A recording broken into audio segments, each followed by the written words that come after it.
தேசிய ஜனநாயக கூட்டணியிலிருந்து வெளியேறிய டிடிவி தினகரனை அண்ணாமலை திடீரென சந்தித்து பேசியதாக தகவல் வெளியாகியுள்ளது.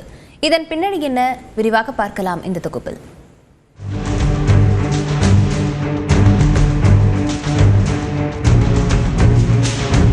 கடந்த நாடாளுமன்ற தேர்தலில் தேசிய ஜனநாயக கூட்டணியில் அங்கம் வகித்த அமமுக, பாஜக மாநில தலைமையின் செயல்பாடுகளால் எழுந்த அதிருப்தியால் அக்கூட்டணியில் இருந்து வெளியேறியது.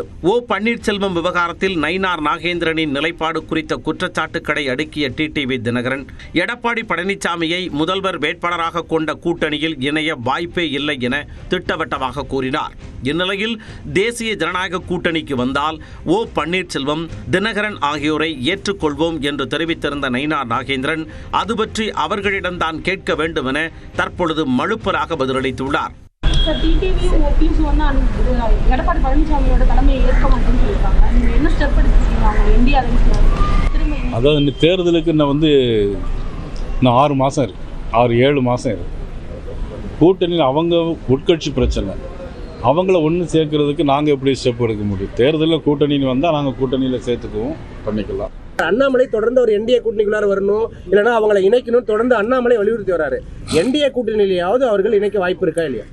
அதாவது அது பற்றி நீங்கள் அவங்கள்ட்ட முதல்ல கேளுங்க. அவங்க அதிலிருந்து வெளியே போயிருக்கிறாங்க, அதை பற்றி நீங்கள் அவங்கள்ட்ட கேளுங்க. அது பற்றி இதனிடையே தேசிய ஜனநாயக கூட்டணியில் இருந்து வெளியேறிய முடிவை தினகரன் மறுபரிசீலனை செய்ய வேண்டும் என பாஜக மாநில முன்னாள் தலைவர் அண்ணாமலை தொடர்ந்து வலியுறுத்தி வருகிறார். இதனால் கூட்டணியில் இருந்து டிடிவி தினகரன் விலகியதன் பின்னணியில் அண்ணாமலைதான் இருப்பதாக தகவல் பரவியது.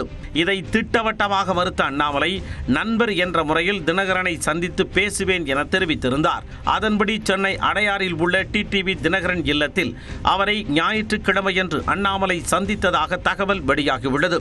இந்த சந்திப்பு சுமார் 1 மணி நேரம் வரை நீடித்ததாக கூறப்படுகிறது. முன்னதாக தனது தேர்தல் பரப்புரையில் பங்கேற்க வருமாறு அதிமுக பொதுச் செயலாளர் எடப்பாடி பழனிசாமியை பாஜக மாநில தலைவர் நயினார் நாகேந்திரன் நேரில் சந்தித்து அழைப்பு விடுத்தார். அப்பொழுது பல்வேறு விவகாரங்கள் குறித்து இருவரும் கலந்துரையாடியதாக கூறப்படுகிறது. மறுமுனையில் டிடிவி தினகரனை அண்ணாமலை சந்தித்து பேசியிருப்பது முக்கியத்துவம் வாய்ந்ததாக பார்க்கப்படுகிறது.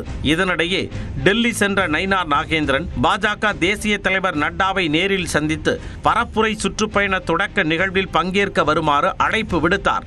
அந்த வகையில் 2 நாட்கள் பயணமாக அடுத்த வாரம் சென்னை வரும் ஜே.பி. நட்டா எடப்பாடி பழனிசாமியை நேரில் சந்திக்க உள்ளதாக தகவல் வெளியாகியுள்ளது. அதிமுகவில் ஒருங்கிணைப்பு என்ற பேச்சுக்கே இடமில்லை என எடப்பாடி பழனிசாமி திட்டவட்டமாக கூறி வரும் நிலையில் தேசிய ஜனநாயக கூட்டணியில் ஓபிஎஸ், தினகரன் மீண்டும் இணைவார்களா என்ற கேள்வி எழுந்துள்ளது. தேர்தல் நெருங்கும் சூழலில் அரசியல் தலைவர்களின் அடுத்தடுத்த நகர்வுகள் முக்கியத்துவம் வாய்ந்ததாக பார்க்கப்படுகிறது.